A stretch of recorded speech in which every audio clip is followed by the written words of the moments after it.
윤석열 대통령 탄핵 소추안이 가결됐지만 탄핵 심판 등 남은 절차로 정치적 불안감은 지속될 전망입니다. 일상 회복을 위한 정치권과 지자체의 노력이 이어지고 있습니다. 정읍시의회에서 이학수 정읍시장을 상대로 한 시정질문이 진행됐습니다. 시내버스와 시소유 땅의 지목상 문제, 주차장 실태와 대책에 관한 질의가 이어졌습니다.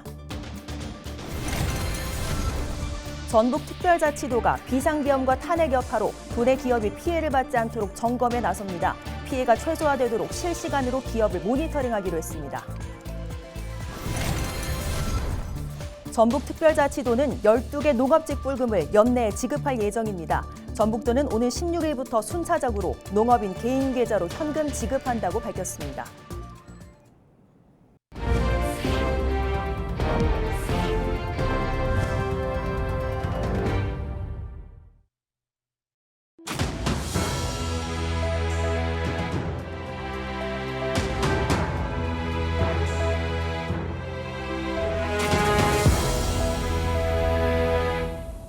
시청자 여러분 안녕하십니까? 헬로TV 전북뉴스입니다.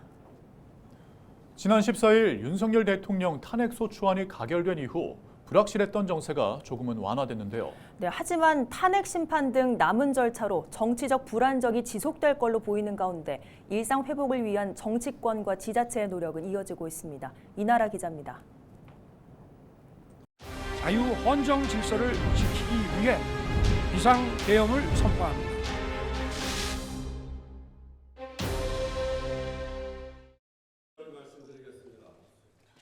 대통령 윤석열 탄핵 소추안은 가결되었음을 선포합니다.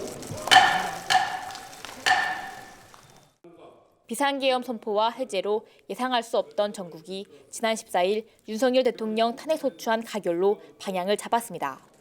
또다시 비상계엄이 선포될까 밤잠 못 이룬 시민들은 가슴을 쓸어내리면서도 헌법재판소의 심판 등 아직 남은 절차에 긴장의 끈을 놓지 못합니다. 탄핵 사태로 주가는 하락했고 소비자들의 지갑은 닫혀 삶은 더 팍팍해진 상황.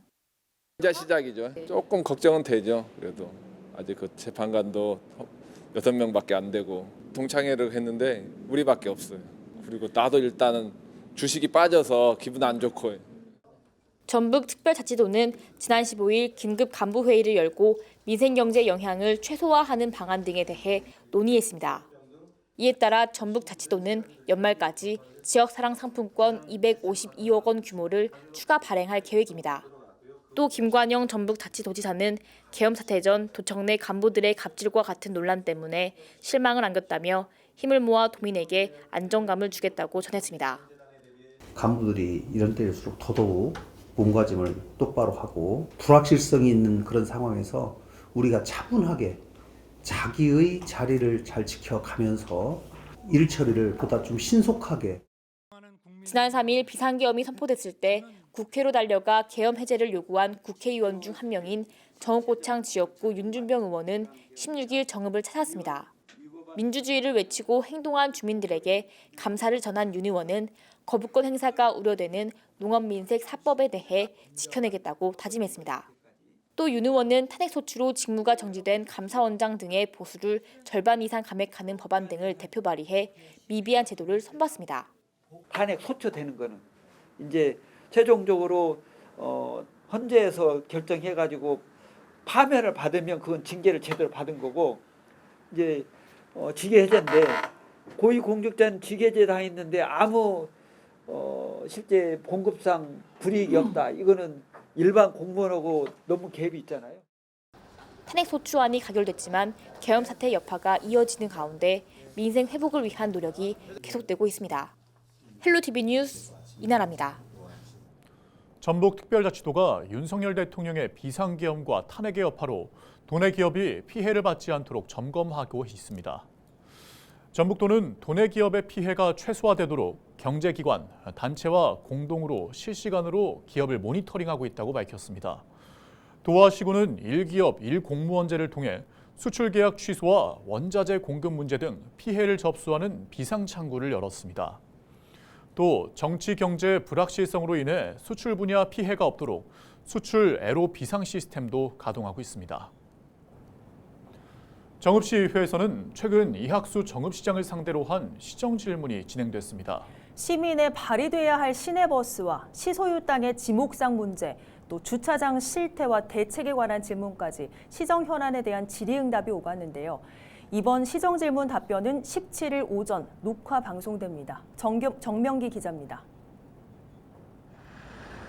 정읍시가 올해 적자 노선 지원 등을 이유로 시내버스 업체에 들인 예산은 72억여 원. 10년 전보다 3배 가까이 늘었습니다. 그런데 정읍시가 해마다 수천만 원을 들여 진행한 외부 회계감사를 통해 업체 경영을 들여다본 결과 갖가지 의혹이 제기됩니다. 시내버스에 통행료가 있습니다. 2,900만 원. 시내버스가 고속도로로 다니는 것도 아닌데 시내버스를 운행하는데 회의비가 있습니다. 매년 2천만 원, 3천만 원, 2천만 원씩 들어가는 회의를 했어요. 용역보고서 말미에 붉은 글씨에 높은 수준의 내부 관리가 필요합니다. 요구한 겁니다. 우리 시에. 이게 매년 보고서의 말미에 다 있습니다.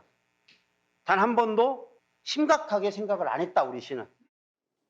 답변에 나선 이학수 정읍시장은 깊이 살펴보겠다고 말했습니다. 전문기관에 의뢰해서라도 혹 혈세가 낭비된 부분이 있고 잘못 정산된 부분이 있으면 회수라도 해서 정상적으로 돌려놓겠습니다. 밭, 임야와 같은 지목, 그러니까 등록된 토지의 용도가 일치하지 않는 데 대한 개선 대책을 묻는가 하면 노인복지타운 일대에 도로가 아직도 임야로 되어 있고 다음 페이지 보시면 도로가 여전히 전인데도 있고 이런 현상인 거예요.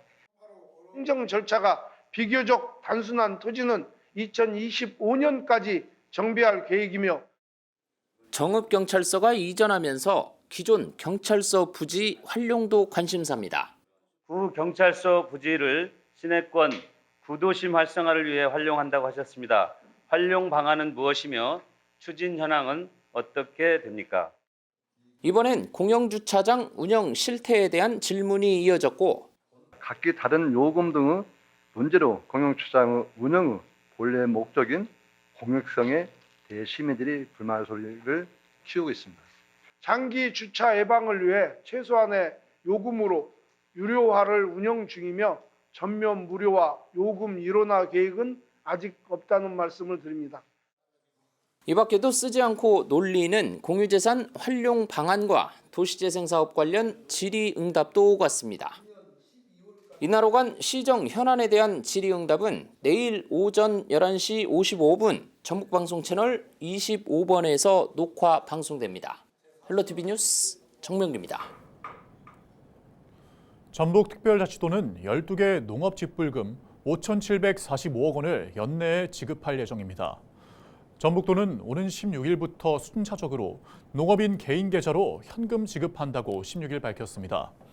올해 농업인 직불금 규모는 지난해 5,480억 원보다 소폭 증가했습니다.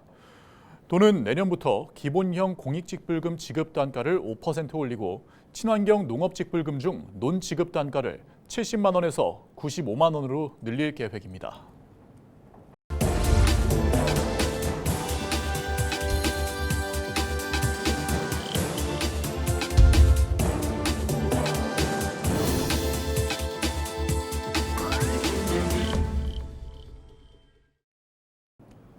케이블 TV 공동기획 지역을 살려라 시간입니다. 서울 동작구에 위치한 작은 시장인 남성역 골목시장은 특화 먹거리를 개발해 상권을 알리기 위해 노력하고 있는데요. 네, 특히 젊은 세대가 공감할 수 있는 메뉴를 통해 침체된 상권에 새로운 활기를 불어넣고 있습니다. HCN 송원종 기자의 보도입니다. 서울 지하철 7호선 남성역 인근의 남성역 골목시장. 70여 개의 점포가 모인 이 시장은 특화 먹거리 개발에 힘을 쏟고 있습니다. 들기름 칼국수와 카이센동 등 평소 시장에서 접하기 힘든 메뉴들을 선보이며 젊은 손님들을 끌어오고 있습니다. 셰프님 도움 받아갖고 제가 그 신제품 개발을 했으니까 저도 조금 한층 내가 좀 젊어지는 것 같고 그 젊은 세대들이 좀 찾아와 주시니까 저도 나름대로 만족하고 있어요. 기존에 없던 걸 하다 보니까 반응이 좋으셨고요. 호박 고추전이 너무 맛있다고 칭찬들을 많이 해주셨습니다. 메뉴 선정 과정은 특히나 치열했습니다. 20여 개 점포가 특화 먹거리 프로젝트에 도전해 3개 점포의 메뉴가 선정됐는데 전문가 컨설팅은 물론 시장 방문객 대상 콘테스트까지 거쳤습니다. 또 사업이 지속적으로 이어질 수 있도록 상인들의 의견을 최대한 반영했습니다. 전문가나 아니면 시장 전체적으로 상인회나 협동조합에서 야 이거 하자라고 해서 약간 인위적으로 하면요. 그게 한 1, 2년 지나면 없어져요. 그래서 저희도 이번에 메뉴나 점포 선정하면서도 상인들의 희망사항을 다 반영을 해서 상인들 의견대로 개발을 했고, 이와 함께 남성역 골목시장은 문화와 관광을 결합한 문화관광형 시장으로 자리 잡는 걸 목표로 하고 있습니다. 이를 위해 지역의 둘레길을 활용한 트레킹 투어를 운영해 관광객들의 시장 방문을 유도하기도 했습니다. 이 같은 시도가 거듭되면서 방문객 증가뿐 아니라 상인들의 의식도 이전과는 크게 달라졌습니다. 우리 상인들의 의식 변화가 많이 바뀌었습니다. 이제 같이 뭉치면 된다고 자부하고 항상 우리 저희 상인에 힘을 실어주고 항상 좋은 쪽으로 긍정적으로 마인드로 생각하고 있습니다. 남성역 골목시장은 내년에도 특화 먹거리 점포를 추가로 선정하는 한편 배달과 밀키트 등의 도입도 고민하고 있습니다. 오랜 시간 정체돼 있던 도심 속 골목시장이 특화 먹거리 프로젝트를 통해 새로운 변화를 시도하고 있습니다. HCN 뉴스 송원종입니다. 고창군 신림면 주민들이 16일 송전선로 비상대책위원회를 발족하고 활동에 들어갔습니다. 지역 주민 50여 명으로 구성된 비상대책위원회는 한국전력공사에 고창군 내 송전탑 건설 계획을 즉각 중단할 것을 요구했습니다. 또 주민 의견 수렴 없는 송전선로 건설 추진에 대한 근본적인 대책 마련을 요구하며 앞으로 지역기관과 사회단체, 인근 지자체와 연대할 계획이라고 전했습니다.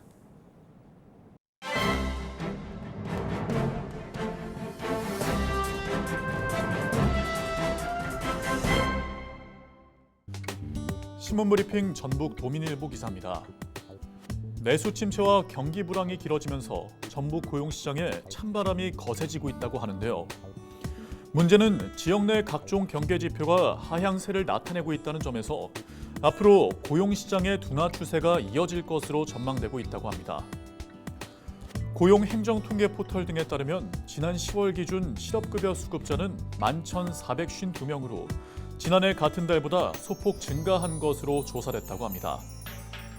같은 기간 실업급여 지급액은 306억 8,547만 원으로 지난해 동월 대비 약 11% 증가한 것으로 집계됐다고 하는데요.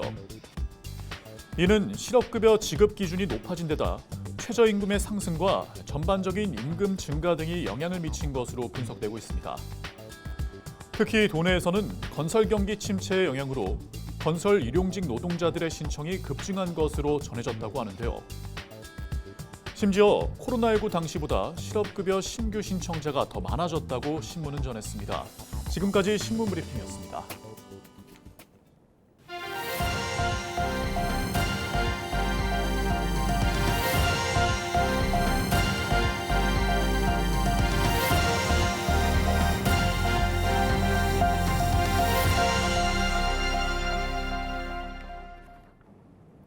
인존장학재단이 임실지역 학생 70명에게 장학금 4천만 원을 전달했습니다.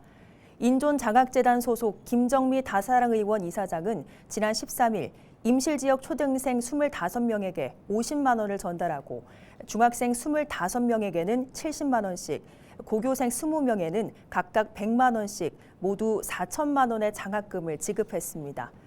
다사랑 의원은 지난 2003년부터 올해까지 2,600여 명의 학생들에게 5억 8천여만 원의 장학금을 22년째 전달하고 있습니다. 남원시는 보건복지부 주관 의료돌봄 통합지원 기술지원형 시범사업 공모에 최종 선정됐습니다. 시는 지역 특성에 맞는 돌봄 모델 개발과 전담 조직 구성 등 선제적 행정 기반을 갖추게 될 것으로 기대하고 있습니다. 통합지원 기술지원형 시범사업을 통해 우리 지역 어르신들이 살고 있는 곳에서 계속 거주하며 안전하고 행복한 노후를 보낼 수 있도록 하겠습니다. 뉴스를 마칩니다. 고맙습니다.